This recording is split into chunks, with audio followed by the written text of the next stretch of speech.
Hey everyone, thanks for joining us for another deep dive. And big thanks to LitRPG Reads and Paul Bello, fine fellow, for sending over this awesome article about D&D classes for beginners. It's a great article. Speaking of beginners, I can't help but think back to one of my first times playing tabletop RPGs. Oh, yeah. We were this motley crew venturing into a supposedly easy dungeon. Supposedly easy dungeons are rarely as advertised, are they? Oh, tell me about it. We had a fighter, a wizard, and a rogue all ready to make a name for ourselves.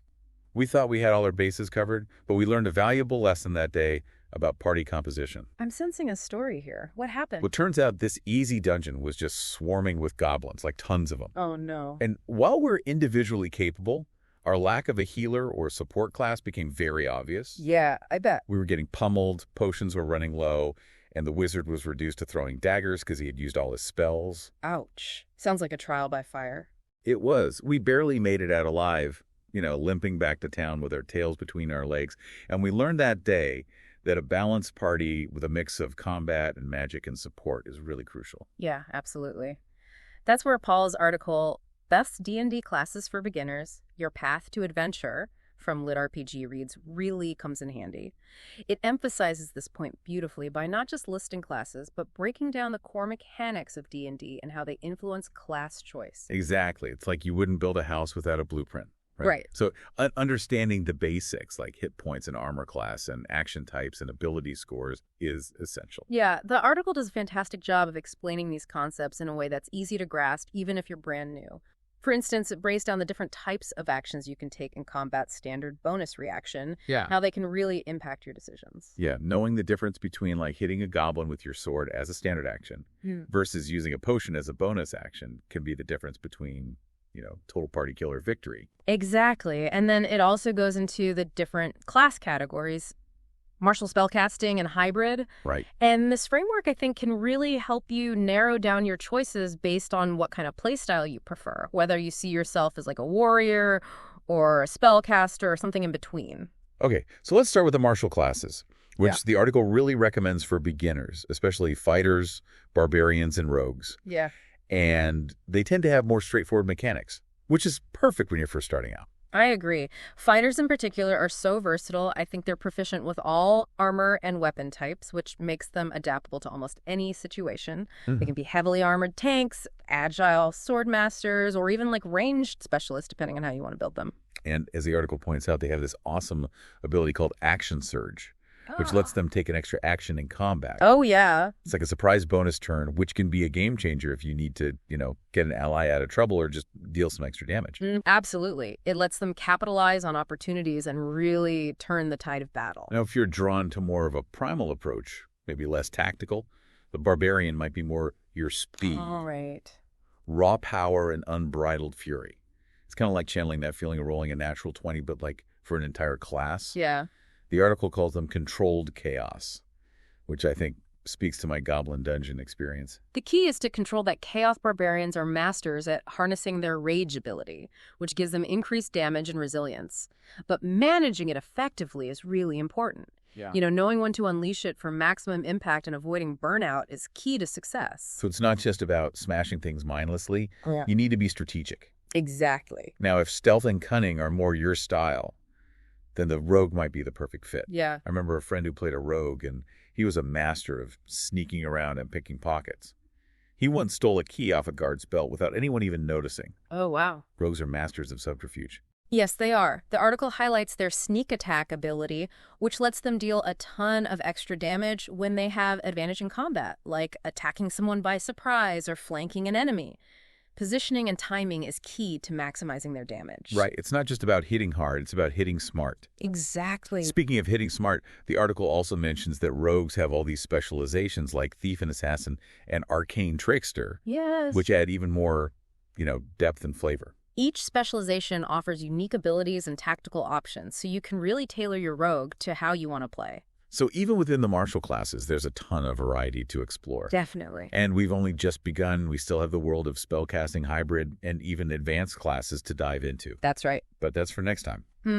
Welcome back. Now that we have a good grasp on those D&D foundations, let's shift our focus to the more mystical side of things, spellcasting classes. Oh, magic.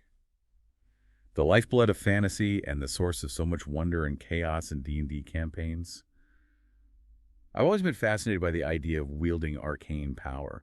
But I gotta admit, spellcasting has always seemed a little daunting to me. Like, there's so many spells, so many rules, so much potential for things to go wrong. There's definitely a learning curve when it comes to spellcasting in D&D. But as the article points out, the payoff can be pretty immense. Imagine like summoning bolts of lightning teleporting across the battlefield, or even bending reality to your will. Yeah, who hasn't dreamed of, like, blasting a fireball at a horde of goblins or conjuring a magical shield to deflect a dragon's breath? The article really captures that sense of excitement and possibility that spellcasting brings to the table. And speaking of which, it dives into two classic spellcasting classes, wizards and sorcerers. Now, I've always been a little fuzzy on the distinction between the two. They both cast spells, right? So what sets them apart? That's a great question. While both wizards and sorcerers wield arcane magic, their sources of power and their approaches to spellcasting are actually quite distinct. Wizards are the epitome of scholarly dedication. They draw their power from years of study and research. Think of them as the professors of magic. They're poring over ancient tomes and deciphering cryptic scrolls and constantly expanding their repertoire of spells. So they're the ones who actually understand the theory and mechanics behind magic. They don't just cast spells, they know why they work. Precisely. The article highlights this by talking about the wizard's spellbook, which is essentially their portable library of magical knowledge.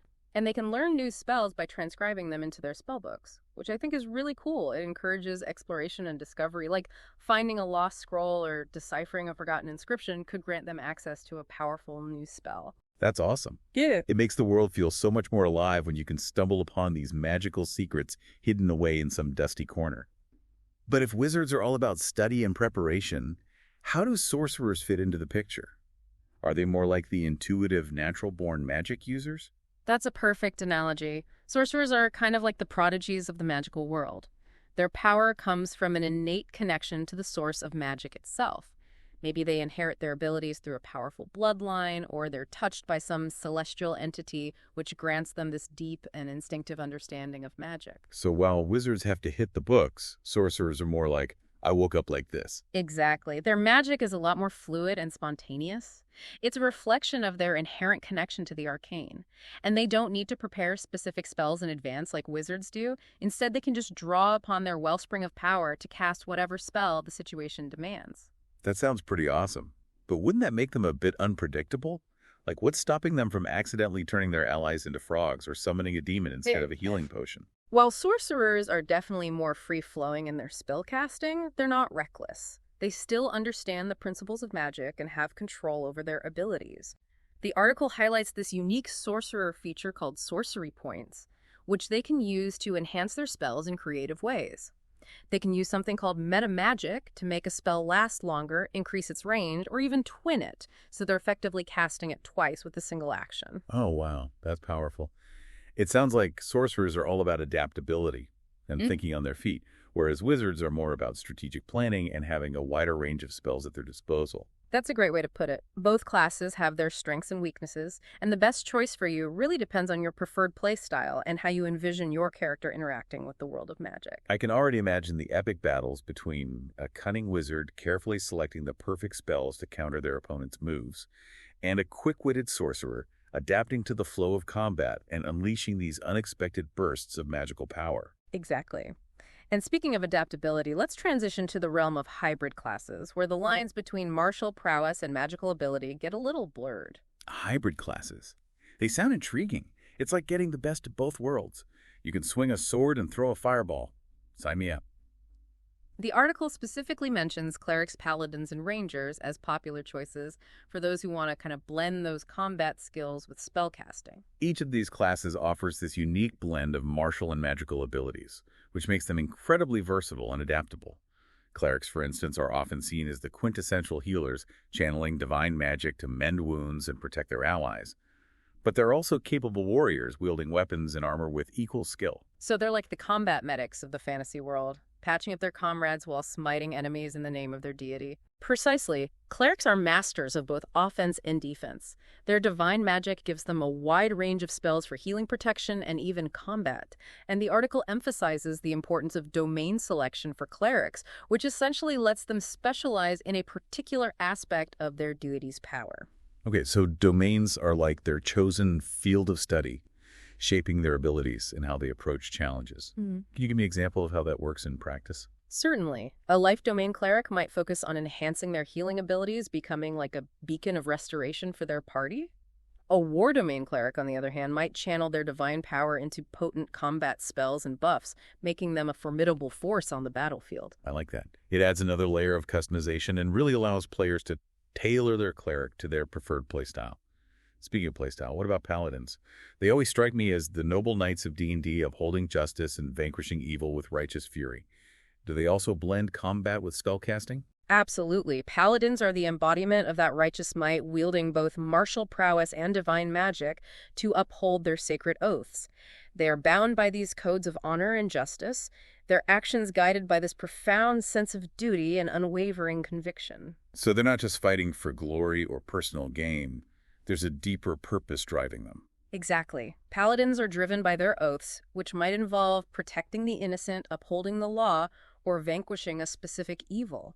And these oaths shape their abilities and guide their actions, granting them unique powers and spells that reflect their chosen path. That's really cool. It adds a strong moral dimension to their characters, making their choices and actions feel more meaningful. The article mentions that paladins have access to abilities like Lay on Hands for healing smite spells for enhanced attacks and Aura of Protection to shield their allies from harm. It sounds like they're the ultimate protectors, combining martial strength with divine magic to safeguard those they've sworn to defend. Precisely. They are the bulwark against darkness, standing firm against the tide of evil and inspiring their allies with their unwavering resolve. Okay, so we have clerics for healing and protection, paladins for righteous might and unwavering conviction, and what about rangers? What sets them apart from the other hybrid classes? Rangers are the masters of the wild. Their skills are honed through years of tracking, hunting, and surviving in the wilderness. There are the scouts, the trackers, the guardians of the natural world, their connection to nature granting them unique abilities and insights. So they're like the Aragorns of D&D, always one step ahead, knowing the secrets of the forest and wielding both bow and blade with equal skill. That's a great comparison. Rangers are incredibly versatile, capable of engaging enemies at range with their bows or closing the distance for swift and deadly melee attacks. The article highlights their favorite enemy feature, which allows them to choose specific types of creatures to specialize in gaining bonuses to tracking, attacking, and defending against them. They also have Natural Explorer, which grants them enhanced movement and awareness in their chosen terrain, making them masters of navigating the wilds. That sounds incredibly useful. Yeah. If you're exploring a dense forest or a treacherous mountain range, having a ranger in your party would be a huge advantage. They'd be able to spot ambushes, track elusive prey, and guide their companions through the most challenging environment. Precisely. And like the other hybrid classes, rangers have archetypes that allow them to further specialize their skills and playstyle.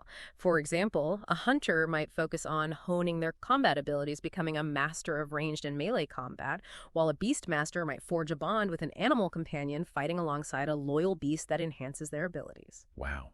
The depth and variety within these hybrid classes is astounding. It's like each class has its own mini tree of specializations and paths to explore. And we haven't even touched upon the support classes or the advanced classes yet. This deep dive is shaping up to be quite the epic journey. Indeed, the world of D&D classes is vast and endlessly fascinating. We've covered a lot of ground today exploring the foundations of D&D, delving into the realms of martial prowess and spellcasting, and witnessing the versatility of hybrid classes. But our journey is far from over. When we return, we'll delve into the vital roles of support classes and the intricate mechanics of advanced classes. Stay tuned as we continue our exploration of best D&D classes for beginners, your path to adventure, uncovering the secrets and strategies that will help you choose the perfect class to embark on your own legendary D&D campaign.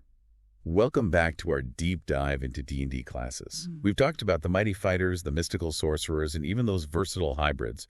But now let's turn our attention to those often unsung heroes of the party, support classes. You're right. They might not always be in the spotlight, but a good support player can make all the difference in a D&D campaign. They're the backbone of the party, right? Providing that crucial healing and enhancing abilities and controlling the battlefield. Exactly. The article really highlights two support classes that do this well, bards and druids. Now, when I think of bards, I picture someone strumming a lute in a tavern, entertaining crowds with stories of adventure and battles. Well, bards definitely have that knack for storytelling and performance, but their talents go way beyond entertainment. They're masters of inspiration, using their music and words and charisma to really bolster their allies and enhance their capabilities. So it's not just about, singing a catchy tune. They actually have a real impact on the party. Exactly. The article talks about bardic inspiration, which is their signature ability, and they can inspire an ally and grant them a special die that they can add to their next attack roll or ability check or saving throw. It's like giving your friends a boost of confidence or luck, allowing them to push their limits and achieve incredible things. That's cool. It's like they're the cheerleaders of the party, but instead of pom-poms, they wield instruments and magic. Right. What about their spellcasting abilities? What kind of spells do they use? They have a pretty diverse array of spells that reflect their versatile nature. They can heal wounds with things like Cure Wounds and Healing Word, protect their allies from harm with spells like Sanctuary and Counterspell, and even manipulate the battlefield using illusions and enchantments. They're masters of crowd control, too, using spells like Hypnotic Pattern and Confusion to disrupt enemies. Wow, it sounds like bards can do it all. They can heal and buff and debuff and control the battlefield, all while providing a killer soundtrack for the adventure.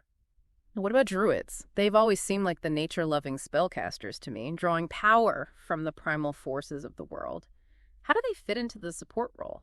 Druids are deeply connected to nature. Their magic reflects the cycles of, growth and decay and renewal that govern the natural world.